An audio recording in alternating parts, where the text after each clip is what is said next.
লন্ডনে অক্সফোর্ড বিশ্ববিদ্যালয়ে মুখ্যমন্ত্রী মমতা বন্দ্যোপাধ্যায়ের বক্তৃতা চলাকালীন মুখ্যমন্ত্রীকে অপমানের বিরুদ্ধে প্রতিবাদ কর্মসূচি গ্রহণ করল তৃণমূল ছাত্র পরিষদ।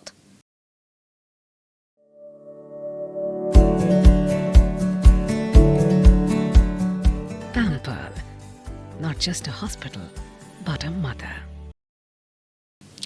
এদিন উত্তরবঙ্গ বিশ্ববিদ্যালয়ের ২ নম্বর গেটের সামনে তৃণমূল ছাত্র পরিষদের তরফে বিক্ষোভ প্রদর্শন করা হয়। অভিযোগ, লন্ডনে এসএফআই মুখ্যমন্ত্রীর কর্মসূচিকে বানচাল করেছে, বিশৃঙ্খলা সৃষ্টি করেছে এবং সভাভঙ্গ করেছে।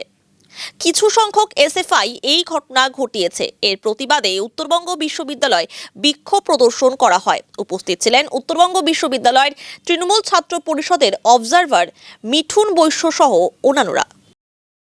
আমরা দেখতে পেলাম কয়েক এসএফআইয়ের বানর বাহিনী তারা গিয়ে সেই প্রোগ্রামকে কিভাবে বানচাল করবে তার প্রচেষ্টা তারা করতে থাকে, কিন্তু যোগ্য জবাব সেখানকার সাধারণ ছাত্রছাত্রী এবং সেখানে উপস্থিত শিক্ষক সমাজ সেখানে দিয়েছেন। আমরা দেখতে পেলাম যে সেখানকার ছাত্রছাত্রীদের বিক্ষোভের ফলে তারা বাইরে বেরিয়ে যেতে বাধ্য হলো।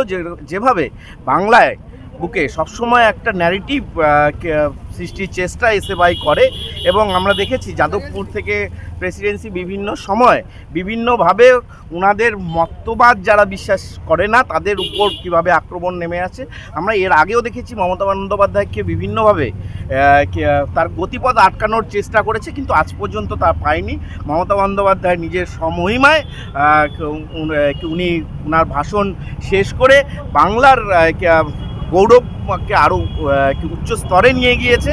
আমরা লক্ষ্য করেছি বাঙালি হিসাবে আমরা আজকে প্রতিটি কলেজ গেটে এই এসএফআই নৈরাজ্যের বিরুদ্ধে আমরা আজকে প্রতিবাদ কর্মসূচি পালন করছি। দেখুন, লন্ডনে গিয়ে ২-৪ জন গিয়ে যেখানে যারা স্টুডেন্ট নয়, সেখানকার ফ্যাকাল্টি নয়, তারা যদি গিয়ে সেখানে বিক্ষোভ দেখাতে পারে, কারণ সেই প্রেক্ষাগৃহ এবং সভাগৃহ আমরা জানি যে সকলের জন্য উন্মুক্ত ছিল। সেখানে বাইরের স্টুডেন্ট নিজেরা স্টুডেন্ট না হওয়া সত্ত্বেও বাদরামি করার জন্য তারা যদি যায়, তার উচিত জবাব সেখানকার সাধারণ ছাত্রছাত্রীরা দিয়েছেন, সাধারণ শিক্ষক সমাজ দিয়েছেন। তারা তাদের এসএফআইয়ের বিভিন্ন হ্যান্ডেলে এবং এসএফআইয়ের বিভিন্ন নেতৃত্ব তারা স্বীকার করেছেন যে তারা তাদের সমর্থক, এবং বিভিন্ন সময় তাদের সাথে বিভিন্ন ছবি তারা পশ্চিমবঙ্গ কালীন বা তার পরবর্তী সময়ে অনেক ছবি তাদের পাওয়া গিয়েছে। বিজেপি কি বলছে জানি না, বিজেপি এবং এসএফআই আমরা জানি একে অপরের পরিপূরক। এরা বিজেপিও হতে পারে, এসএফআইও হতে পারে। এরা বাংলার আলটিমেটলি শত্রু, যারা বাংলাকে ভালো হতে দেখতে চায় না। অবশ্যই পূর্ণাঙ্গভাবে প্ল্যান করা, কারণ আমরা জানি যে মুখ্যমন্ত্রীর এই বক্তৃতা নিয়ে সারা বাংলা নয় সারা ভারতবর্ষব্যাপী একটা উন্মাদনা সৃষ্টি হয়েছিল। তার পরিপ্রেক্ষিতে বামেরা আরও শূন্য থেকে মহাশূন্যের দিকে এগোচ্ছিল, এবং বিজেপি সারা বাংলাব্যাপী তাদের অস্তিত্ব বিলীন হয়ে যাচ্ছিল। তারা নিজেদের রাজনৈতিকভাবে টিকে থাকতেই এই কর্মসূচি এবং কাজ করেছে বলে আমাদের অভিমত।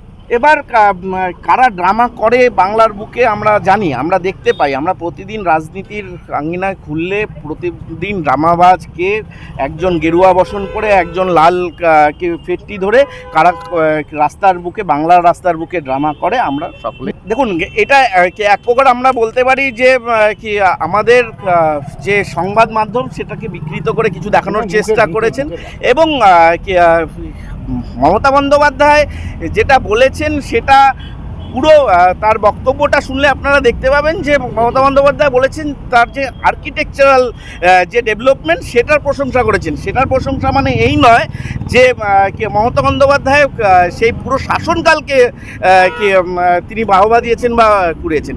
একটা কথাকে কেটে যদি সেটা পরিবেশিত হয়, সেটা আমরা মনে হয় না তার প্রতিফলন তার কথার মাধ্যমে প্রতিফলন হয়েছে। একটা পার্টকে দেখিয়ে কখনোই এটা জাজ করা যায় না।